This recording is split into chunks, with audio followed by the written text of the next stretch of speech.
నమస్తే, నేను Yogita. Welcome to సత్యాగ్రహి. Kerala అయిపోయింది. అక్కడ కొత్త ముఖ్యమంత్రి ప్రమాణ స్వీకారం చేశారు. నెక్స్ట్ కర్ణాటక వంతు వచ్చింది. అక్కడ కూడా సిద్ధరామయ్య ప్లేస్లో డీకే శివకుమార్ వచ్చేశారు. ఇప్పుడు తెలంగాణ వంతు వచ్చింది. ఆ రెండు రాష్ట్రాల వ్యవహారాలు చక్కదిద్దిన కాంగ్రెస్ అధిష్టానం తెలంగాణపై దృష్టి పెట్టింది. ఇక్కడ కూడా పెద్ద పెద్ద మార్పులకే రంగం సిద్ధం చేసినట్టు తెలుస్తోంది. అందులో భాగంగా కొంతమంది నేతలను ఢిల్లీకి పిలిపించుకుందంట అధిష్టానం. అసలు కాంగ్రెస్ హైకమాండ్ ఆలోచన ఏంటి? ఎవరిని మార్చనుంది? వారి ప్లేస్లో ఎవరు రానున్నారు? ఫుల్ డీటెయిల్డ్గా ఈ స్టోరీలో మాట్లాడుకుందాం. స్టోరీ ఫుల్ ఇంట్రెస్టింగ్గా ఉండనుంది. స్కిప్ చేయకుండా చివరి వరకు ఈ వీడియో చూడండి.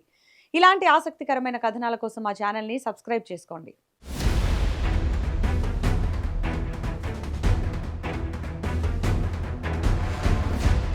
ఒకరికి తెలియకుండా ఒకరు పొద్దుపోయాక వెళ్ళడం, తెల్లారేకల్లా వచ్చేయడం. ఇది ఇప్పుడు రాష్ట్రంలోని కొందరు అమాత్యుల ఢిల్లీ పర్యటనల తీరు. మంత్రివర్గంలో మార్పులు చేర్పులు ఉంటాయన్న ప్రచారం జరుగుతుండగా, మరోవైపు దీనికి బలం చేకూరుస్తున్నట్టుగా మంత్రులు వరుస కట్టి ఢిల్లీ పర్యటనలకు వెళ్ళొస్తున్నారు. కీలక నేతలు కూడా హస్తిన చుట్టూ ప్రదక్షిణలు చేస్తున్నారు. ఒకరికి తెలియకుండా ఇంకొకరు అధిష్టానం పెద్దలు ఎక్కడుంటే అక్కడికి వెళ్లి కలుస్తుండడం కాంగ్రెస్లో హాట్ టాపిక్గా మారింది.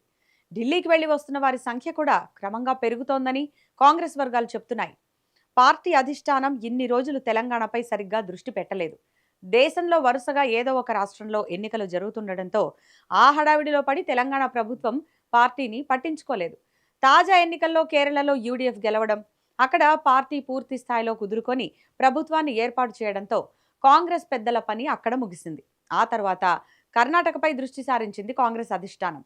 అక్కడ కూడా ముఖ్యమంత్రి మార్పు సహా మంత్రివర్గ కూర్పు అంశం ముగిసింది. దీంతో పాటు అక్కడ పార్టీ పదవుల అంశాన్ని కూడా తేల్చేశారు. వీటి తర్వాత దక్షిణాదిలో కాంగ్రెస్ పార్టీకి ఉన్న ముఖ్యమైన రాష్ట్రం తెలంగాణ. కాంగ్రెస్ పార్టీ నేతృత్వంలోని ప్రభుత్వం కొలువుదీరి 30 నెలలైంది. దీంతో పలు మార్పులు చేయాలని భావిస్తోందంట ఆ పార్టీ అధిష్టానం. ప్రస్తుతం మంత్రిమండలిలో 2 బెర్తులు ఖాళీ ఉన్నాయి. వాటిని ఈ నెలలోనే భర్తీ చేయనున్నారనే ప్రచారం జరుగుతోంది. భర్తీ చేయడానికి ఉన్న అవకాశాలు, ఎవరెవరిని ఎంపిక చేయాలన్న దానిపై సుదీర్ఘ చర్చ జరుపుతోంది. జస్ట్ ఉన్న వాటిని భర్తీ చేయడం కాకుండా ఇప్పుడున్న మంత్రుల్లో కూడా కొందరిని మార్చడం, కొందరి శాఖల్లో మార్పులు చేయడంపై భారీ కసరత్తు చేస్తున్నట్లు తెలుస్తోంది. పార్టీ అగ్రనేతలు రాహుల్ గాంధీ, మల్లికార్జున ఖర్గే, కేసీ వేణుగోపాల్ ఈ 3 నేతలు తెలంగాణలో మార్పులు చేర్పులపై తీవ్ర కసరత్తు చేస్తున్నట్టు సమాచారం. ఇప్పటికే కొంతమందితో ప్రత్యేకంగా సమావేశమై రాష్ట్రంలో జరుగుతున్న విషయాలపై కొంత కీలక సమాచారం సేకరించినట్లు కూడా గుసగుసలు వినిపిస్తున్నాయి. గడిచిన 15-20 రోజుల నుంచి వరుసగా తెలంగాణకు చెందిన నాయకులతో భేటీ అవుతున్నట్లు తెలుస్తోంది. ఇటీవల ఉప ముఖ్యమంత్రి మల్లు భట్టి విక్రమార్క, మంత్రులు వాకిటి శ్రీహరి, వివేక్, స్పీకర్ గడ్డం ప్రసాద్ కుమార్, పీసీసీ అధ్యక్షుడు మహేష్ కుమార్ గౌడ్ ఢిల్లీలో పార్టీ పెద్దలను కలిశారు. అయితే ఇక్కడే ఒక ట్విస్ట్ ఉంది. మనం ఇందాక చెప్పుకున్న నేతలు వారే వెళ్లి అపాయింట్మెంట్ తీసుకొని కలిస్తే మరో 3 మంత్రులను హైకమాండే తమ వద్దకు పిలిపించుకోవడం సంచలనంగా మారింది. వీరిలో కొందరు కర్ణాటకలో డీకే శివకుమార్ ప్రమాణ స్వీకారం కార్యక్రమానికి వెళ్ళినప్పుడు ప్రత్యేకంగా కలిసినట్టు తెలుస్తోంది. అయితే ఎవరు కూడా తామెందుకు ఢిల్లీకి వెళ్లి వచ్చారో చెప్పడం లేదంట. ఒకరిద్దరు మంత్రులు మాత్రం మంత్రివర్గం గురించి చర్చ జరిగిందని తమ సన్నిహితులతో చెప్పినట్టు తెలుస్తోంది.